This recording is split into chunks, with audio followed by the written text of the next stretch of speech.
Empathy is the ability to sense other people's emotions, coupled with the ability to imagine what someone else might be thinking or feeling, according to Greater Good Science at Berkeley. When we innovate, we must create engagement. To create engagement, we must understand the emotional value. And to find emotional value, we must use empathy. When we innovate, without understanding the emotional value, we reduce the probability of creating or sustaining what we want to innovate.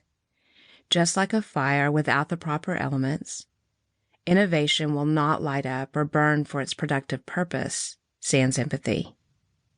If we apply too much emotional value on any one of these three elements, me, we, or the user, we can create an eruptive wildfire, which takes time to heal or repair.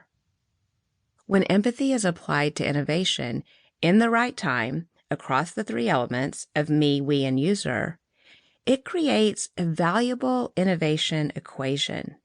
Empathy brings us back to what matters most when we are walking through the unknown. Why should you care about innovation? In today's environment, everyone is innovating in the unknown.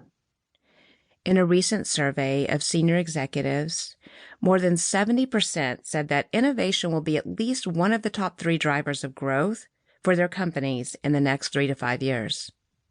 Yet that same study showed that while they know innovation is paramount, 65% surveyed were only somewhat, a little, or not at all confident about the decisions they make in this area. The reason for the gap is because innovation in most systematized organizations is only a small part of the corporate structure, rather than embedded as a key component of corporate culture. According to McKinsey, prioritizing innovation is the key to unlocking post-crisis growth. The COVID-19 pandemic upended nearly every aspect of life, from the personal, how people live and work, to the professional, how companies interact with their customers, how customers choose and purchase products and services, how supply chains deliver them. My goal is to inspire you to see empathy as a powerful way to solve big problems. Our problem-solving skills must become innovative in nature if we are going to create the changes our current environment is requiring us to do. For any great change to occur, we must use an approach that is proven to bring something new to life. Our empathic approach to innovation is rooted in design thinking, which was developed at Stanford's D School and used by IDEO, both founded by David Kelly. But the exploration in this book goes beyond this process and posits that empathy is more than just the first step of innovation, and empathy is required for more than just the end user.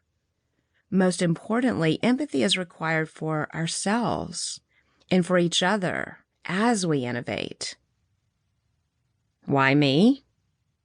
My work as an empathy researcher and consultant to Fortune 500 companies for nearly 2 decades has given me a title many of my clients lovingly call the Empathy Queen. I've been provided many opportunities to see amazing innovation that has reached the masses. And through the lens of empathy, I have helped organizations test ideas, advertisements, and products at every stage of the innovation process. We do this by uncovering the emotional value to individuals, internal teams, and external end users or customers. But there's more to the story than my professional experiences. By using the same empathic process and tools on myself as I do for my clients, I have discovered I can recreate my own life. It was through and on the other side of a painful divorce that I noticed this connection. I started seeing patterns in my therapist's chair that mirrored the chair I had been sitting in as a consultant. These empathic patterns helped me unlock and reframe emotions which led to inspired and empowered action. to keep listening to this audiobook. I've left you a link in the description so you can do it at no cost thanks to Audible's 30-day free trial.